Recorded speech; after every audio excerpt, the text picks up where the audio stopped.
12 దళితులు భూములను అక్రమంగా వారి పేరుపైన పాస్బుక్ చేసుకుంటున్నారని బాధితులు ఎడబోయిన అశోక్, ఎల్లం భూపతి ఆవేదన వ్యక్తం చేశారు. ఈ సందర్భంగా వారు మీడియాతో మాట్లాడుతూ, మాకు ఎలాంటి సమాచారం లేకుండా 1999-2000 సంవత్సరంలో బోరు సుశీల, కోడి ప్యాక, రాజం అనే పేర్లు పైన దొంగ పాస్బుక్ను తయారు చేసుకొని భూమిని ఎక్కించుకోవడం జరిగిందని, మా అన్నదమ్ముల ఎక్కడ కూడా సంతకాలు చేయలేదని, అప్పుడున్న ఎంఆర్ఓ, విఆర్ఓలు కొమ్మక్కై పాస్బుక్లో చేశారని, అధికారులు తిరిగి తమకు న్యాయం చేసి మా పేరుపైన ఎక్కించాలని, మా భూమి మాకు రావాలని జిల్లా కలెక్టర్ గారిని వేడుకున్నారు.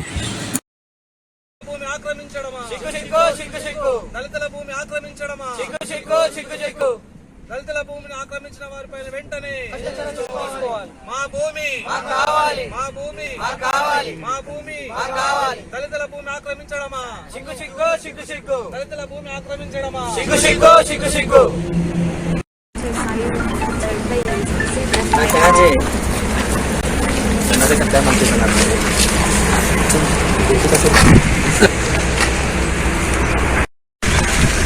1979లో ఎడబోయిన రాములకి వడ్లూరు శివార్లోని 501/47 పైభాగంలో 1 ఎకరం 33 గుంటల భూమి అసైన్మెంట్ ల్యాండ్ను గవర్నమెంట్ ఇవ్వడం జరిగింది.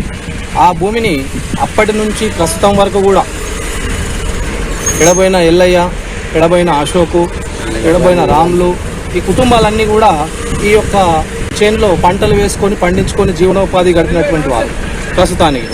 అయితే ఇది 99లో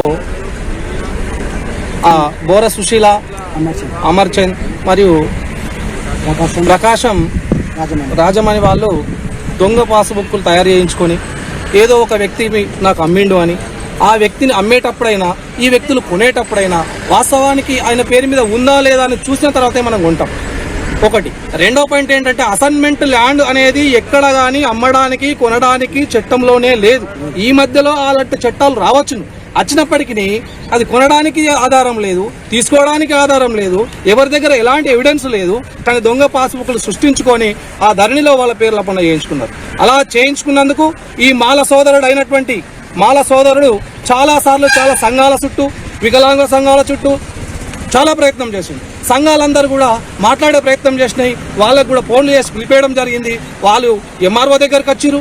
ఎంఆర్ఓ కూడా ప్రశ్నించిండు, నీ దగ్గర ఎవిడెన్స్ ఏమైనా ఉంటే, నీవు పలానా వ్యక్తి దగ్గర కొన్నట్టు ఏదైనా ఉంటే ఆ కాగితాన్ని మీరు తీసుకొని వచ్చినట్టయితే నీ ఆధారం ఏందో చూద్దాం, తీసుకురమ్మంటే తెస్తా అని వెళ్ళిన నుంచి ఈ క్షణం వరకు కూడా ఎన్నిసార్లు ఫోన్ చేసినా స్విచ్ ఆపే, వాళ్ళు రాకపోవడము, మాట్లాడకపోవడము, ఎన్నిసార్లు ప్రయత్నించినా ఆ ప్రయత్నం కూడా విఫలమైంది. మరి ఈ రోజు మా జాగలకు మేము వెళ్తేనే తెలుసా అని మళ్ళీ ఎందుకంటే 2-3 సార్లు కలవడం జరిగింది. వికలాంగుడు, పైగా ఇక్కడ కాపర్లను పెట్టి వాళ్ళతో దాడి చేసే ప్రయత్నాలు జరుగుతున్నాయి. వాళ్ళని ఏమైనా బెదిరిస్తే ఇంకా గుజరాత్ వాళ్ళు వస్తున్నారు ఒక 10 మంది, ఇట్లా లేదు అంటే బీహార్ వాళ్ళందరూ పంపిస్తున్నారు. ఇలాంటివి జరుగుతున్నాయి. పైగా వికలాంగుడు ఒక ఎస్సీ సోదరుడు, ఉరకడానికి కానీ పరిగెత్తడానికి కానీ 10 మంది నిలబడి మాట్లాడడానికి శక్తి సామర్థ్యం లేనటువంటి వ్యక్తిని పట్టుకొని ఈ ధనికులైనటువంటి డబ్బున్న వాళ్ళు దొంగ పాస్బుక్లు సృష్టించుకొని వీళ్ళను చాలా అన్యాయం అక్రమం చేసుకున్నారు. కాబట్టి దానికి వికలాంగుల సంఘాలు కావచ్చు, దళిత సంఘాలు కావచ్చు, ప్రజా సంఘాలు కావచ్చు, కుల సంఘాలు కావచ్చు, అన్ని కూడా ఇక్కడ న్యాయం అనేది ఉంది. అన్యాయం కోసం ఇవ్వడం రావడం లేదు, న్యాయం ఉంది. 79లో ఇచ్చిన రికార్డు ఉంది. అప్పటి నుంచి పడదాకా అన్ని రకాల ఎవిడెన్స్ కాగితాలు కూడా, రికార్డ్స్ కూడా ఉన్నాయి. దాని ఆధారంగా ఈ రోజు మోకా మీదకి మేము రావడం జరిగింది.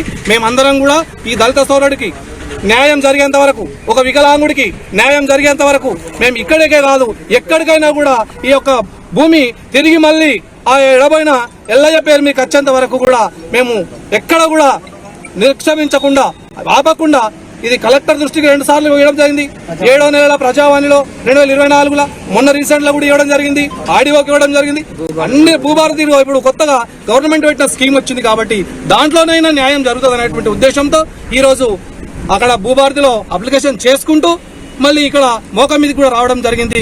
దీనికి మా వికలాంగ సంఘాలు కావచ్చు, అంబేద్కర్ సంఘాలు కావచ్చు, కుల సంఘాలు కావచ్చు, అన్ని రకాల సంఘాలన్నీ కూడా ఏకమై ఇక నుంచి కార్యాచరణను ఇంకా ముందుకు తీసుకెళ్తాం. ఖచ్చితంగా ఈ యొక్క భూమిని సాధించుకునేంత వరకు. అంటే మేము అక్రమంగా రాకోవట్లేదు, సాధించుకోవడం అంటే ఎవరి దగ్గర దౌర్జన్యం కోవట్లేదు.